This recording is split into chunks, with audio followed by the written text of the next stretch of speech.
Hey, what is up, Mudkipper Nations? This is Johnny, and today we're going to be doing a top 6 competitive Pokemon from my personal selection. Number 6, Darmanitan. It is a fire-type Pokemon with the weaknesses of water, ground, and rock. Now, as you can see, it doesn't have that many weaknesses, but of course, these weaknesses are definitely vital if your opponent switches into them, and it can actually make some damage to their Darmanitan. Now, I have this Pokemon in my team in case of a backup if I need to go attack like a grass-type Pokemon. If my opponent's down to one grass Pokemon and I have Darmanitan left in my team, I will switch out to Darmanitan, or if my other Pokemon dies, I switch out into Darmanitan to go ahead and try to take his Pokemon. Now, as for the EVs, I usually have the attack a bit higher, and the special attack, I don't really have a special attack high because this Pokemon, I don't have any special attacks that I use because my moveset list is Incinerate, Rage, Fire Fang, and Flare Blitz. I usually like using Fire Fang when I come to battle these grass type Pokemons, and it does a pretty decent amount of damage in my opinion to the opponent if he's a grass type or he's really weak against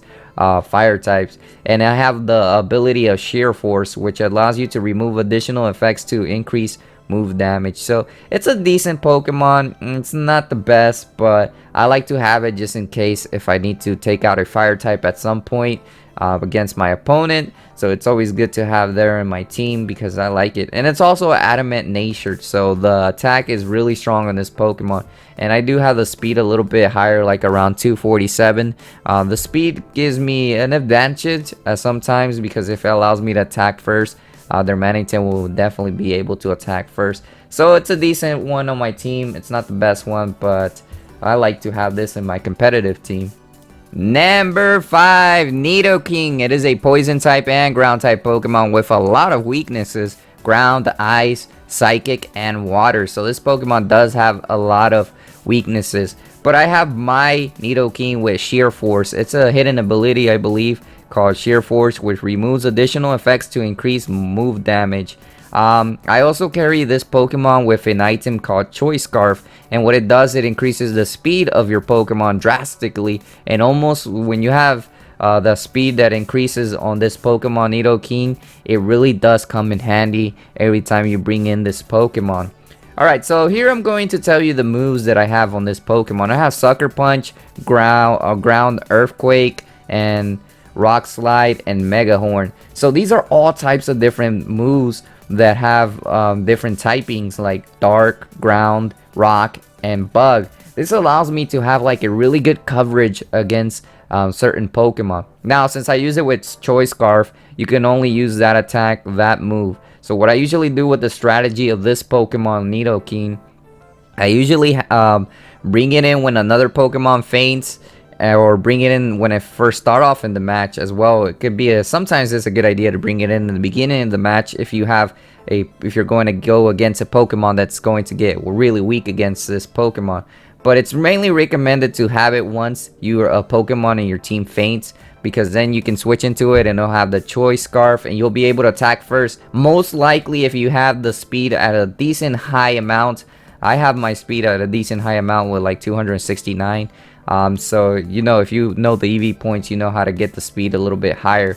And when I use the Choice Scarf, it makes my speed even go drastically higher, and most of the times my opponent's speed will not be higher than my Nidoking's, and it gives me an opportunity to attack with all these different moves, especially if one of those are a weakness of my opponent. Now, I have an attack on this Pokemon that I like to use the attack a little bit more, and the special attack has a little bit of EV points as well in it. I also level up the attack on this more because most of my moves are like normal type of attacks. So yeah, that's what I do with my Nidoking. It's really good to take this Pokemon. If you see a Pokemon that has a weakness against this Nidoking, don't bring it out. If you have a Pokemon that's already about to faint, make that Pokemon faint, then bring in Nidoking and use the weakness against your opponent's Pokemon. Because if you just switch into it randomly, you won't be able to attack. That'll give your opponent an opportunity to go ahead and attack your Nidoking, and especially if it's a weakness, it's gonna go down. So you just gotta bring this Pokemon with another Pokemon faints. That's what I do with it, and that's the way I use the strategy for this Pokemon on my team. Number 4, Clefable. It is the fairy type Pokemon with the weaknesses of steel and poison.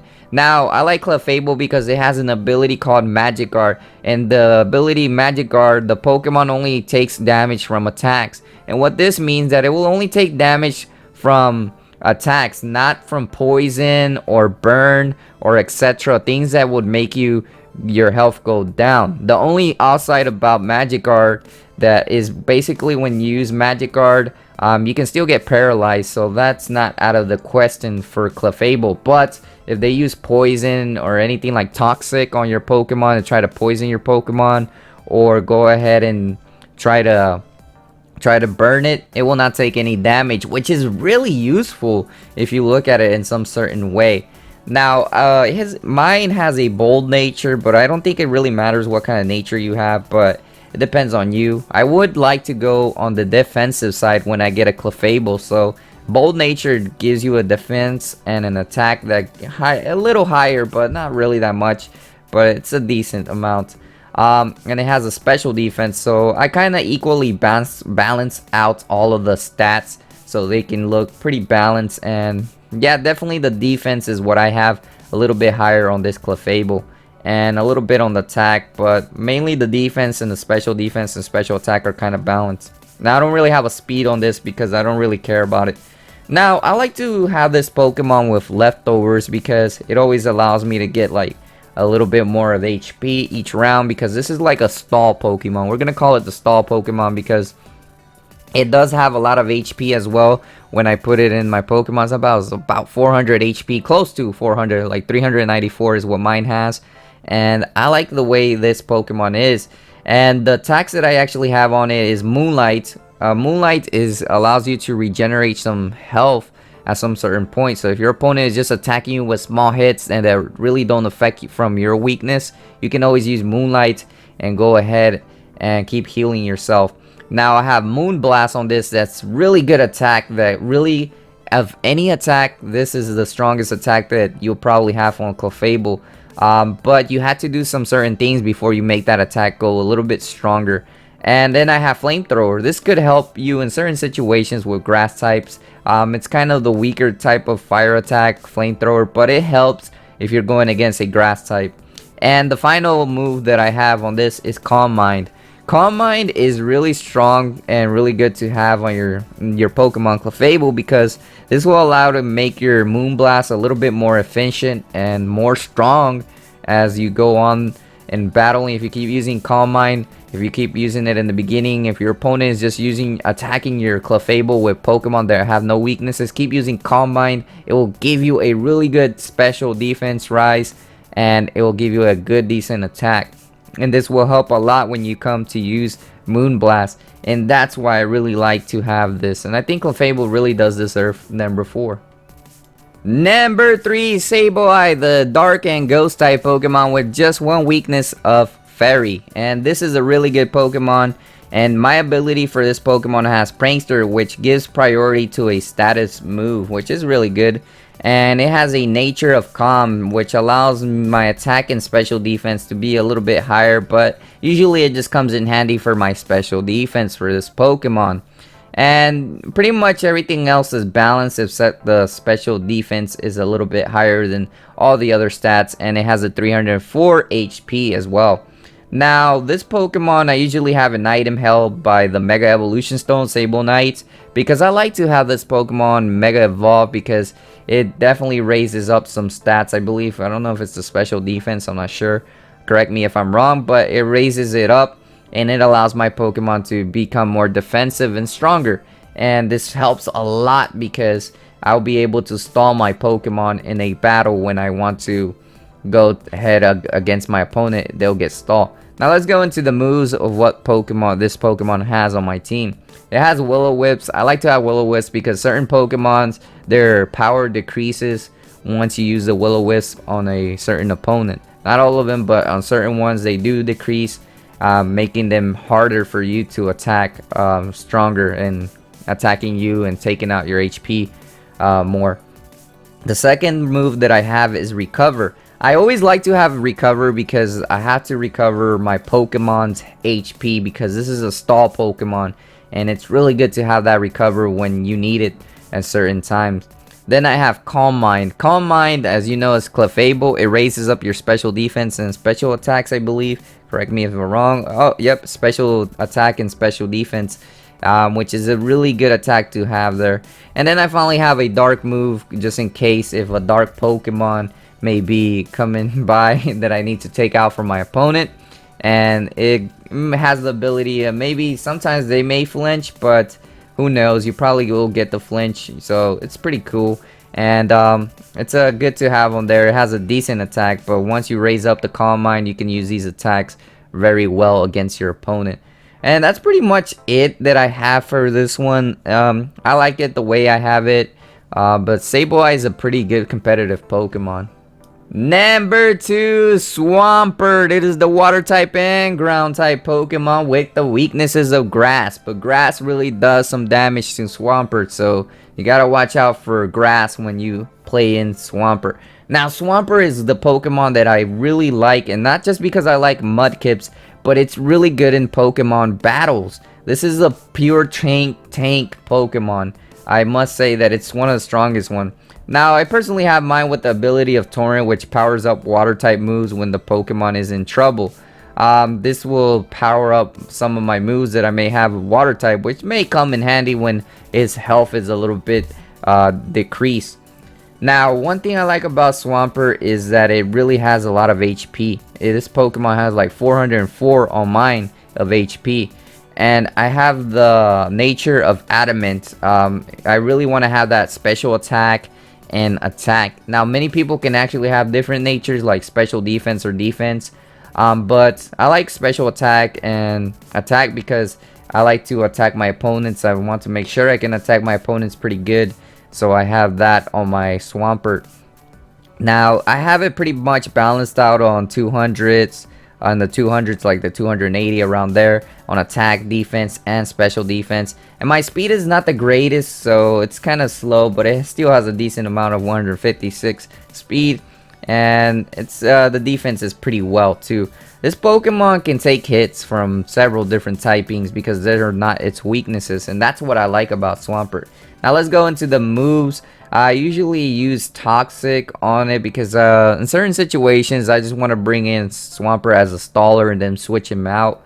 So I Toxicate my Pokemon so they can get poisoned and they'll have trouble recovering from that.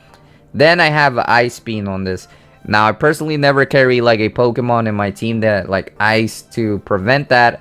I decided to use Ice Beam for those dragon types that really need to deal damage from Ice Beam. They get damaged by Swampert badly with Ice Beam, so that takes out for me. I don't need to have any type of ice Pokemon because Swampert is there to cover me. And then I have Earthquake. You gotta have Earthquake if you have this ground type Pokemon. It's really strong attack. Earthquake when you're gonna attack. There's several different Pokemon that take a lot of damage from ground attacks, so it's really good to have that. And then I have Muddy Water, which Muddy Water, you gotta have at least a water type attack for Swampert. And Muddy Water, I definitely recommend Muddy Water. However, it may not have the best accuracy, but most of the time it will attack your opponent with no big deal. And Muddy Water and double battles and stuff like that, you can attack both of them at the same time. That's even something cool that I like about it. So you gotta have that Muddy Water because it attacks your opponent and it gives it pretty good damage against those like fire types that you want to go ahead and attack. And Swampert, I usually carry the item of the Swampert Mega Evolution Stone, which does help a lot more too if you want to go ahead and use that. But it's not necessary. That's what I like with my Swampert. And for the final number 1 Pokemon is Ferrothorn, the grass and steel type Pokemon with the weaknesses of fire and fighting. Now this Pokemon has the ability of Iron Bars, which will inflict damage if your opponent actually attacks you, which is a pretty good deal for me when you have this Pokemon. Alright, so this Pokemon actually has a brave nature on mine, but you can always have different natures. I usually have the attack really high on this Pokemon because I want to be able to attack him like full head on and give my opponent a lot of damage. And it has a pretty good defense as well, as 298 almost to 300. And the special attack is alright, but I don't really have it that high. And then the special defense is high again. And the speed is absolutely horrible for my Ferrothorn. But this is the way I like Ferrothorn, okay?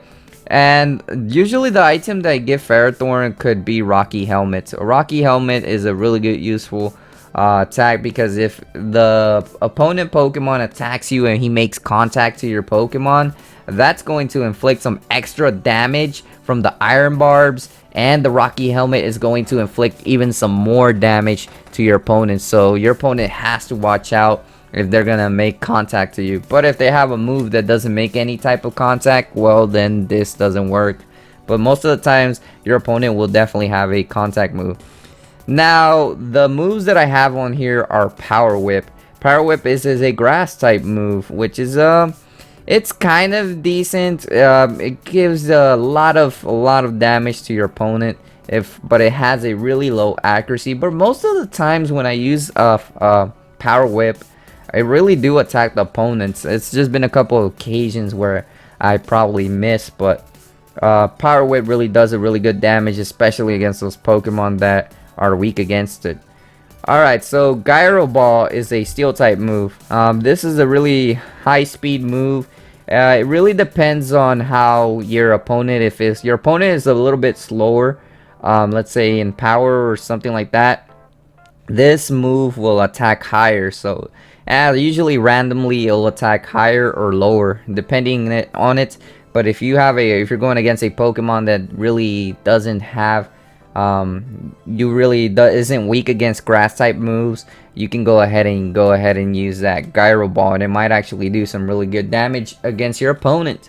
The next thing I have Leech Seed. This Leech Seed is not the best recommended move, but I like to use it every once in a while. Like if I know my opponent that is attacking me at the moment isn't going to really do that much damage to my Ferrothorn, then I just go ahead and use Leech Seed so I can start leeching off of his HP and weaken him out. This will, if they switch out Pokemon, it will not work all the time. So that's one disadvantage of Leech Seed. But let's say they switch out into their Fire type, Leech Seed would be there, but you'll have to switch out your Ferrothorn. Or you could use Protect. Now here's the next move that I have, Protect. This usually comes in with a combination of Leech Seed. If you're gonna leech your opponent, you might as well use Protect the next upcoming round, unless they switch.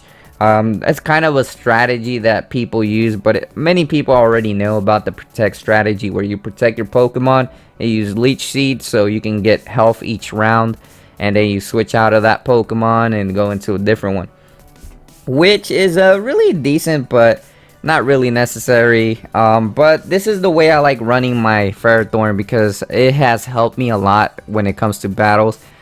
Just watch out for that weaknesses of fire and fighting, and you should be fine. It'll probably do some pretty good damage. It's also kind of like a stall Pokemon. And the reason I like Ferrothorn a lot is because when I started playing a little bit more competitive, I was really amazed what this Pokemon could do. Alright. Thank you for watching my top 6 competitive Pokemon. I hope you enjoyed this video. Let me know in the comments section, what are your top 6 favorite competitive Pokemon? Also, if you haven't checked out some of my previous videos, make sure to click on those 2 boxes in the middle to go ahead and check them out. And have a wonderful day.